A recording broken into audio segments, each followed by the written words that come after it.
I know you like hit on it a little bit, how like you were saying that there's no other duo like this, but like what puts you guys apart from everybody else? Because I know BA you sing and then P you rap.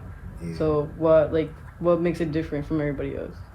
Just this is like something that you ain't never seen before. Like you get a lot of collaborations, right, with on R&B songs or hip hop songs where you got a vocalist that'll come on and do their thing, or maybe a lyricist to come on the R&B song and do their thing, but it's never been a duo, to come together and just put it all together and all the time, man. And I think the fact that we've known each other for so long, man, and just got a genuine friendship.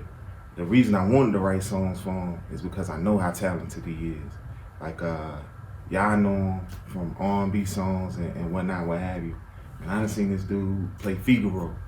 I done seen him, in Ragtime, Rent, and like, had me, I'm a musical fan now just from going and supporting this dude. So, like, I know his range. I know he can do opera. I know he can do all these sorts of things, man. And so, as I'm writing, I have all these things in mind.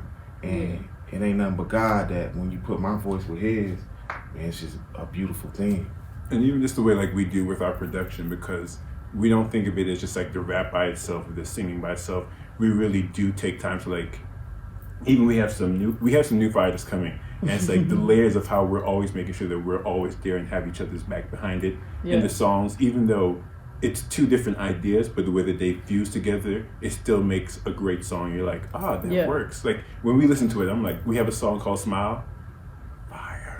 Yeah. Fire. That little thing that you showed me, I was amazed by it. Because the way you guys like remind me, like when it comes to like your music, it's very early 2000s for me for some reason. Like P, like your voice, the way you spit, I'm just like, damn, like it's like either Big Pooh or like there's somebody else that I'm reminded of, So that's just like. But going back to your name, so you go by Prodigal Son. Yeah. Like why that? Man, like it was a time in my life, man, where I was headed down the wrong path. Literally, like everything I was doing was about me, man. It was all selfish and I was like just self-destructing, and it ain't like I ain't know the Lord, cause he done brought me through so many things throughout my life, man. It just blessed me so much, but somewhere along the way, I just lost him, and I lost my way, and I looked up, and before long, I was all alone. I isolated myself from everybody. The last person I had left in my life, my wife at the time, she left me, and it was just me. So all I could do was look up and just say, Lord, help me, and that he did, All he said was come back to me. Exactly, yeah. And as soon as I went back, it's been a 180 or whatnot, man. So, once I jumped off the porch and did my own thing, it ain't like, he was like, all right, I'll let you. I ain't even have to turn all the way back around, man.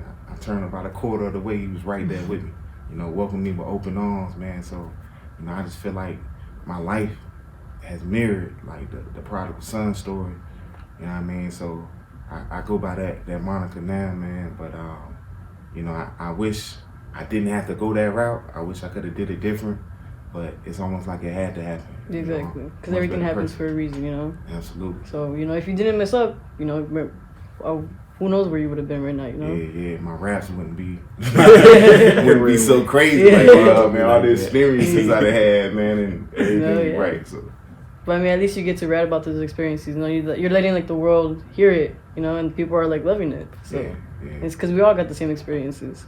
So yeah, we all go through our things, man. And once I stopped being so selfish, I realized like everybody going through something. What I mean? No matter who you are, where you from, your background, whatever, man. We all going through something, man. And to be able to take whatever pain we going through, whatever disappointment, hurts, whatever, and like make something beautiful out of it, it don't get no better. Exactly, yeah. And like I don't know, like when it comes to your music again, like for me it's different just because it's like not talking about like the basic things that you hear on the radio, like sex, drugs, and all this stuff. Like I feel like when you rap and you sing, it's just like something beautiful like happens all the time. You know, like even with like pop champagne, you know, like it's about like, you know, I don't want to pop champagne. I'd rather go out with you and stuff like that. You just know? hang out, just like enjoy life. So. But that, you know, that was B, man. Like he just hollered at me one day. I was at work, FaceTime. He said, "Yo, I got it," because you know, in life, everything we do is based on our lives. Yeah. And our music reflects that. Yeah. Yeah. And that's exactly what he told me. And he said, like, when I go out, I don't pop champagne. And he just started singing. I ain't even gonna mess up the joint where he just started singing it to me. Like, I don't wanna pop champagne. I'd rather fly away with you. And I was like, that's it. That's it right there. So I that's it. When I first heard that, oh my God, it was like life changing right there. Yeah, but it's life though, man. Like that's why we feel like people feel what we doing, because it is life. It ain't nothing we gotta make up or nothing we just pulling from whatever. And so when you know, based on the true story movie is always better than M. Night Shyamalan or something like that. So, you know, we try to take that vibe and, you know, make it happen. So how do y'all keep the